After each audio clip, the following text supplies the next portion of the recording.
Olá, eu sou a Ana e hoje vou falar sobre o filme Green Book. Peço desde já desculpa por estar com o Rob, só que está muito frio cá em casa e eu quero estar confortável enquanto gravo o filme, enquanto gravo o vídeo. Estou a usar o telemóvel porque estamos naquela fase do ano em que o Luís precisa das câmaras e todos os dias e pronto, e não dá para ser de outra forma, portanto estou a usar o telemóvel para gravar este vídeo. Green Book foi um filme que saiu o ano passado, em 2018. É do realizador Peter Farrelly, um americano de 63 anos. Eu não conheço muito bem a filmografia dele, mas sei que realizou Doidos por Mary em 1998. O argumento é de Nick Vallelonga. Nick Vallelonga é filho de Tony Vallelonga. Portanto, este filme fala da relação entre Tony Vallelonga, um ator e guarda-costas, e Dr. Donald Shirley, um pianista, compositor e psicólogo americano negro. Nick entrevistou o pai e o Dr. Shirley durante os anos 80. O pai, na altura, pediu que fosse incluído o seu próprio preconceito, o preconceito que ele tinha em relação aos negros na altura e antes de trabalhar para o Dr. Donald Shirley. E o Dr. Donald Shirley, por sua vez, pediu que o filme apenas fosse filmado após a sua morte. Tony Vallelonga e Dr. Shirley morreram ambos em 2013, com uma diferença de meses. Shirley tinha 86 anos, Tony tinha 83. Tony Vallelonga, também conhecido como Tony Lip, era um guarda-costas e ator. Ele entrou também nos Sopranos entre 1999 e 2007. Os Sopranos era uma série de televisão americana que falava sobre uma família italo-americana, é assim que se diz? Americana com ascendentes italianos, pronto. E que era o caso do Tony Vallelonga, ele era um americano descendente de italianos. E a alcunha dele era Tony Lip, e depois nós ficamos a saber no filme que era porque ele tinha muita lábia. Para se safar de situações ou para conseguir determinado objetivo usava muito da lábia. Apesar de também usar bastante dos músculos, porque ele era guarda-costas e às vezes era necessário. Já Dr. Donald Shirley, porquê doutor? Porque ele tira um curso de psicologia. Não sei se terá doutorado, eu estou aqui a olhar para a folha que tenho sobre as pernas. Mas ele começa por ser pianista e compositor. Ele tinha um dom. Era muito bom, começa muito novo a tocar piano, cerca dos 2 anos. Entrou em várias escolas, ou andou em várias escolas nos Estados Unidos. E era um virtuoso. Ele gostava sobretudo, aparentemente, isto estou a dizer através do filme, portanto gostaria sobretudo de música clássica, era onde estava o talento dele. Mas como negro, isto mais nos anos 60, final dos anos 50, início dos anos 60, não era muito bem visto um negro a tocar música clássica e então ele desviava-se um pouco mais também para o jazz e chegou a fazer experimentações entre a música jazz e a música clássica. E penso que ele seria mais conhecido sobretudo por essas misturas de géneros musicais. Há uma altura da vida dele em que ele está chateado com a música ou chateado com o rumo que as coisas estão a levar nesse campo da vida dele e decide tirar um curso de psicologia. E eu li uma coisa interessante também sobre isso, em que ele ia para bares com alunos dele de psicologia e ele a tocar, portanto ele ia dar um concerto, o que seja, e os alunos tinham que estar atentos às reações das pessoas. Portanto ele acreditava que a música podia surtir efeito nas pessoas e no seu comportamento. E então terá sido nessa senda que ele decide fazer uma digressão com um trio, portanto era ele, pianista, mais um violoncelista e... agora não me estou a lembrar, era um violinista. Mais 2 músicos brancos a tocarem com ele e decide fazer uma digressão no sul dos Estados Unidos que ainda era extremamente racista e segregado. Com segregação tinham aquelas coisas de hotéis para negros, hotéis para brancos, e é por isso que existe o Green Book. O filme chama-se Green Book precisamente porque o livrinho onde vinham aqueles hotéis onde os motoristas negros... Portanto, o livro terá sido feito sobretudo para os motoristas que eram negros levarem os seus patrões e então, enquanto que os patrões ficavam no hotel XPTO, os motoristas iam lá para um motel à beira da estrada, escaqueirado, Pronto, e então para saberem aonde é que eles se podiam dirigir. Portanto, eles tinham aquelas coisas ridículas das casas de banho para negros, casas de banho para brancos, fontes para tudo e mais alguma coisa, restaurantes, enfim, tudo segregado.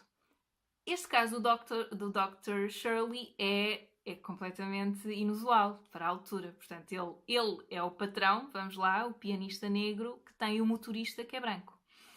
O facto dele ir para o sul dos Estados Unidos, uma zona extremamente racista na altura, portanto, isto passa-se em 1962, é quando ele faz esta digressão.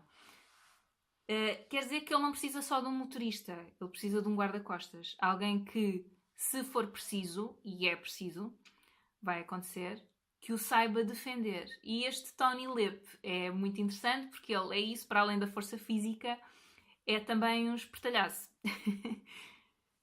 E o filme começa apresentando-nos o Tony Lip. Ele trabalha num clube, um clube noturno, portanto aquilo parece assim uma coisa muito seleta, mas depois rapidamente há ali uma cena de pancadaria no clube, de uns que estão a lutar por causa de uma mulher, sei lá, uma cena assim marada, e ele é que vai lá e... Enfim, ele e os colegas, vamos lá, mas ele tem o protagonismo e separa aquela confusão que se gerou. Entretanto, o clube vai entrar para obras. É um clube seleto, portanto, ele próprio está com, tipo, tem um laçarote, tem uma camisa, quer dizer, estão assim vestidos de forma assim cuidada, portanto, não se pode dizer que tu olhes e, são guarda-costas. Não, eles são funcionários do clube que, se for preciso, conseguem pôr fim a um desses desaguisados entre clientes. Também se percebe alguma ligação com a máfia, portanto, há alguns clientes que estarão ligados com a máfia e tal, e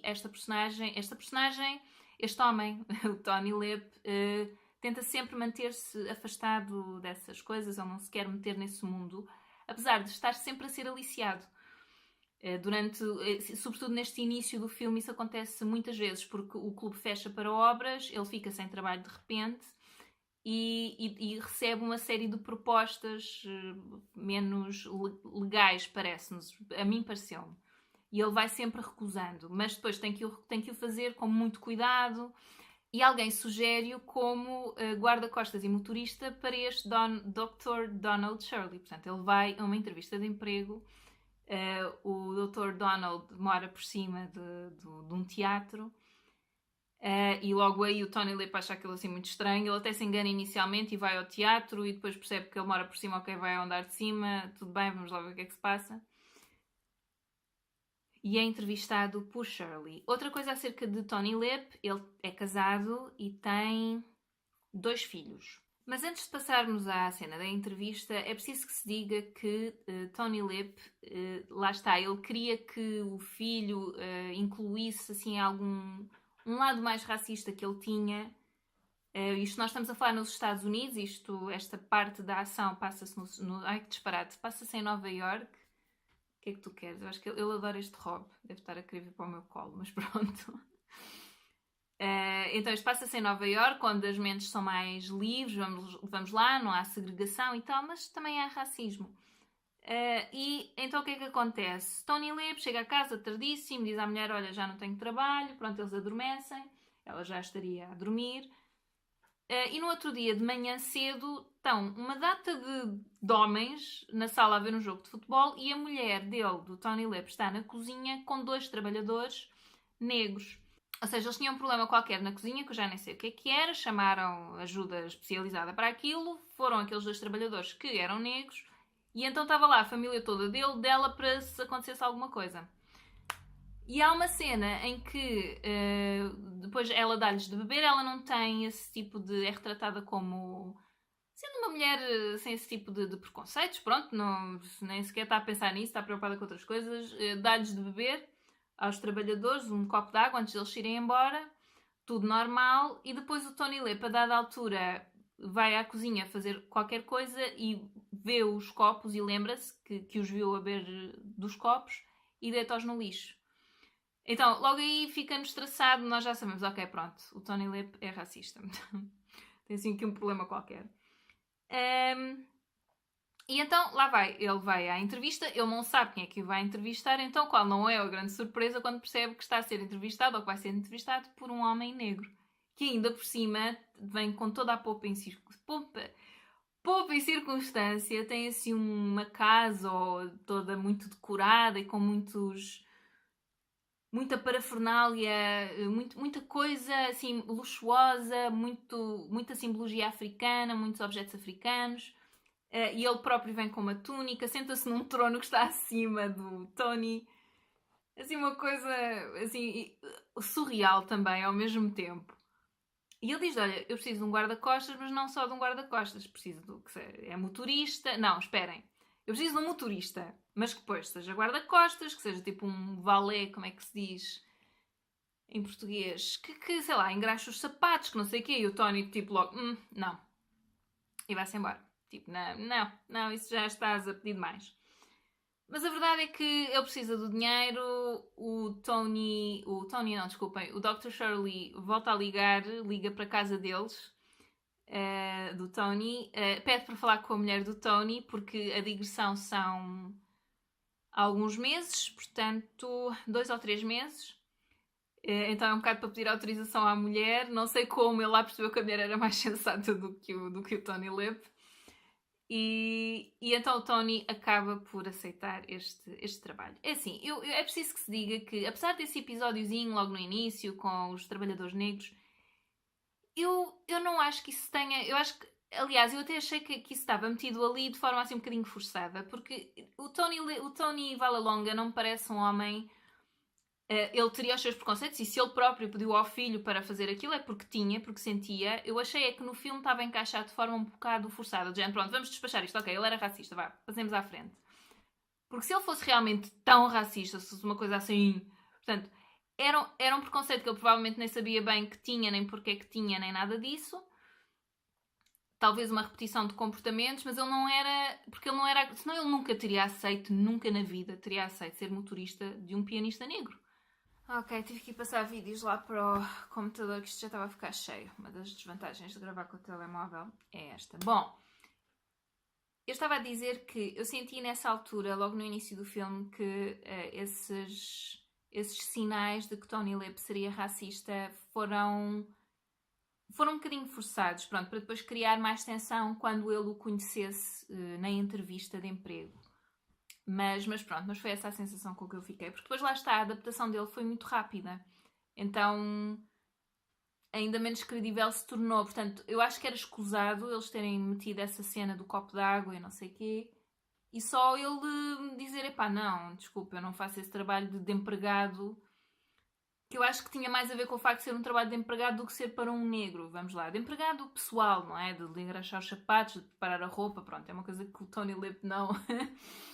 nunca faria, parece-me a mim, para nenhuma pessoa, vamos lá. Mas é assim, de qualquer forma, é claro que eu acho que, mesmo para uma pessoa que não fosse assim muito racista, teria parecido... Mas quer dizer, eu estou a dizer isto, mas é assim, o próprio Tony Lip disse para o filho escrever isso, portanto, ele próprio tinha noção que era, portanto, quem sou eu para desdizer isso? Ele disse que era porque era, pronto. Só achei que se calhar no filme isso não ficou muito patente, porque depois é isso, a transformação para quando ele passou a ser empregado do Dr. Shirley foi uma transição super pacífica, então mais valia nem sequer terem dado ênfase a esse ponto, ou então se era para dar ênfase, fazê-lo de forma melhor, vamos lá. Não sei como também, mas de uma forma mais eficaz, parece-me. E como eu ia dizer, eu acho que também para qualquer pessoa seria muito exótico ter um pianista que era, ele era assim, um homem muito sui generis, a forma como se arranjava, sempre muito, muito bem arranjado, muito correto, muito direitinho, o que dizia, tudo muito cuidado. Portanto, isso só para o Tony Lip, Tony Vallelonga, seria estranho, diria eu. Tony Vallelonga é interpretado por Viggo Mortensen, que é um ator norte-americano. Ele tem, deixem cá confirmar, tem 61 anos. E o Dr. Shirley, que é um homem mais velho no filme, tem piada, é interpretado por Mahershala Ali, que tem 45 anos, que é americano. Ele foi, aliás, nomeado para o Oscar de melhor ator e ganhou esse Oscar com este filme. Ele, por acaso, é um ator que tem aparecido bastante, este Mahershala Ali. E acho que com razão é muito bom ator. Então lá vai Tony Lip a conduzir Dr. Shirley até ao sul dos Estados Unidos. Os outros 2 músicos vão noutro carro. Eu penso que isso será apenas porque o Dr. Shirley tem que ir para hotéis específicos para negros na maior parte das localidades onde eles vão acabar por ficar. Penso que terá a ver com isso. Os outros músicos, como são brancos, não têm essa questão. E o próprio Tony Lip também não é? Ele pode ficar onde ele quiser. É claro que nunca vai ficar num grande hotel, porque apesar de ele estar a ganhar bem com este trabalho, não vai estar a gastar tudo com isso. Pronto, é isso, não interessa. Ele vai para outro hotel, está mais à vontade para escolher onde é que fica. Só o Dr. Shirley é que não, tem que ficar naqueles determinados sítios. O que depois é logo muito contrastante, porque ele é um homem com uma certa postura, uma certa pose, que depois fica em hotéis muito, muito acabados, muito degradados, enfim.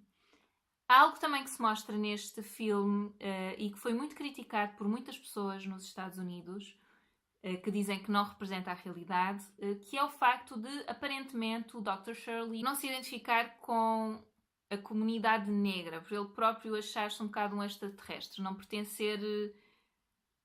Ele, a dada altura no filme, até diz isso, a personagem, vamos lá, portanto, ele nem pertence ao pé dos brancos, nem pertence ao pé dos negros americanos, quer dizer, ele não sabe aonde é que pertence. E há muita gente, inclusive alguns familiares de Dr. Shirley, que dizem que aquilo é mentira, que ele até era um ativista pelos direitos dos negros americanos.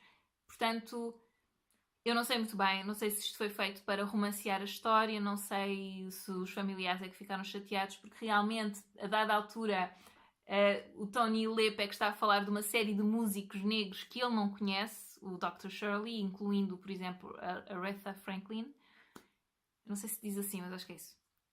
E então que acharam isso ofensivo. Portanto, este filme foi um filme que criou muitas polémicas nos Estados Unidos. Nós sabemos que, enfim, a situação racial lá sempre foi muito complicada. E este filme em que aparentemente um branco está a dizer a um negro como é que o negro deve ser negro, vamos lá, os músicos de jazz que tem que conhecer, a comunidade negra com que ele se deveria identificar. Mas isto é engraçado porque depois não acontece com mais nenhuma etnia, parece-me.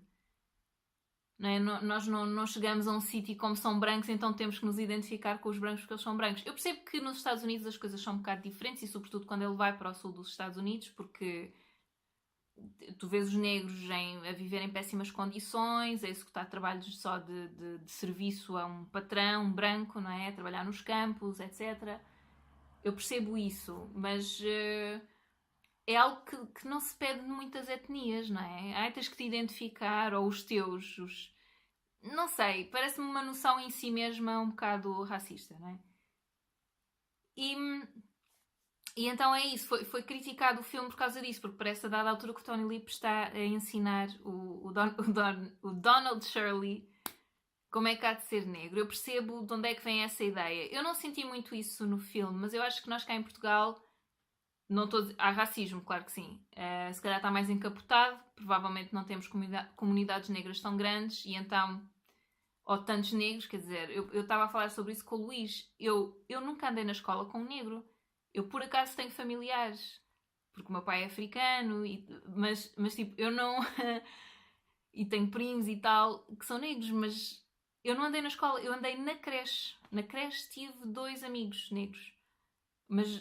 E pronto, e é isso, e tenho alguns familiares, mas tipo na escola, na faculdade, no liceu, não me lembro de ver na escola. Na faculdade, acho que talvez, mas era raro, eu não me lembro, eu não tenho a certeza, eu acho que havia uma rapariga que era mestiça, percebem? É tipo, então também não dá para fazer essa avaliação. E eu já percebi muitas vezes em conversas com outras pessoas que o racismo existe. Pronto, essa coisa de fazer a separação de nós por terem outra cor. Os negros, porque eles são assim. Quer dizer, portanto, isso existe. Está mais encapotado, penso eu, porque não teremos tanta interação com pessoas dessas etnias e então é mais fácil dizer que não somos racistas. Pronto, não sei. Isto agora fez uma reflexão. Enfim, Então eu percebo que as pessoas tenham sentido um pouco ofendidas. E eu acho que o filme, sim, está mais centrado no Tony Vallelonga, porque, quer dizer, nós conhecemos a família dele, os amigos dele, o bairro dele, portanto está sobretudo focado nele. O Dr. Shirley é um homem muito mais sorumbático, muito mais sofrido, e percebe-se porquê. E há mais um ou outro facto de que ficamos a saber no filme, que eu não sabia antes, então também não vos quero estragar essa experiência. É um homem mais solitário, mesmo em relação com os colegas de trabalho, o trio musical, que o respeitam muito, tanto um como o outro respeitam-no muito.